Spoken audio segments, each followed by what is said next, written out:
Okay, everybody, here are some of my weirdest EAS catches yet. And these are actually the weekly tests from 2 different weeks. The week including August 12th, which was a Friday, and August 17th, the usual Wednesday. I'm not sure why they postponed the first one to Friday, but anyway.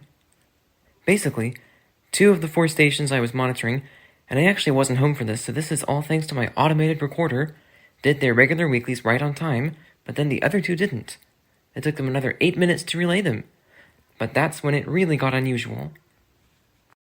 As for the next week's RWT, it already started out 20 minutes late, but then 3 out of the 4 NWR stations I was monitoring ended up doing a double-header required weekly test. I've never had that happen before or since, although multiple weeklies in one day has happened since then.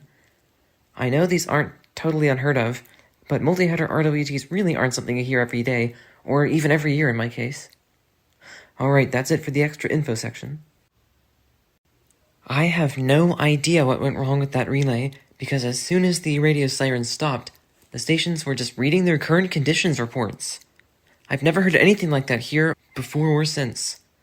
They actually never sent the EOM tones, which I think is a big problem, as it can lead to commercial monitor stations and decks needing to be manually shut off. But they also never even redid the RWT. I just came home to my recom talking due to it never having received EOMs. In the video, I let the recording go until just after those 2 stations say their station IDs, which was about 5 minutes after the radios were activated, so you can skip to the timestamp shown on screen at the beginning of that clip, as well as shown in the description, if you want to go straight to the next week's RWT weirdness.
This is a test of the emergency alert system. This is only a test.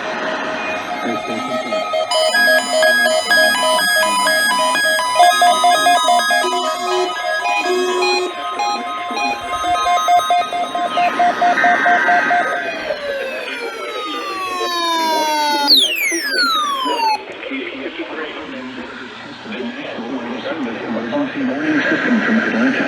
KEC-80. Has been an actual emergency weather situation. The warning alarm would have been followed by an actual watch or warning. Reception of this broadcast and the warning alarm will vary at any given location. 40-mile radius of your transmitter.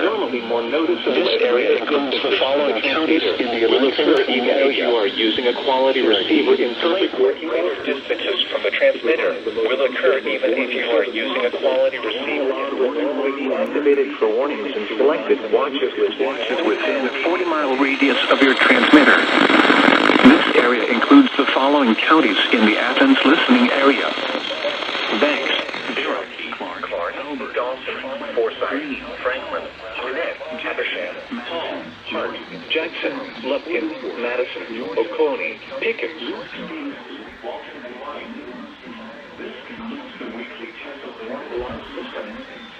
We now return to our normal weather broadcasting.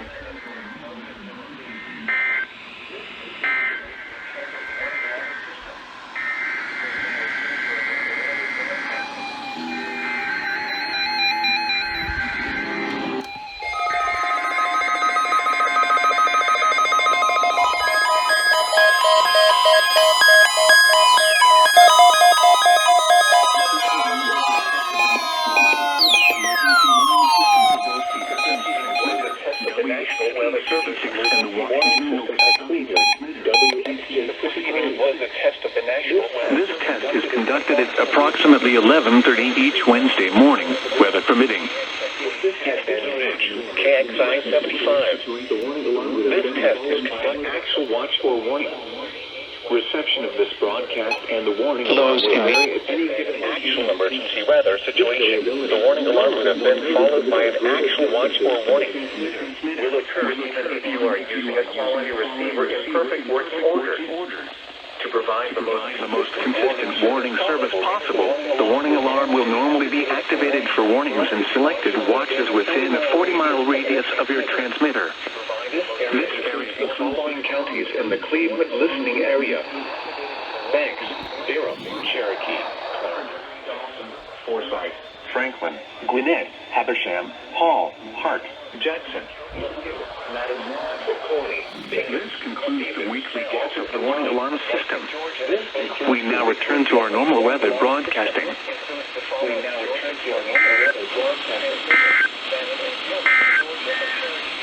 Here is the official forecast from the National Weather Service for the recording of the weekly test of the warning alarm system. 11 a.m. We now return to our normal weather broadcasting. 74 degrees. This one's 65. Relative humidity 73%. Here is the official forecast from your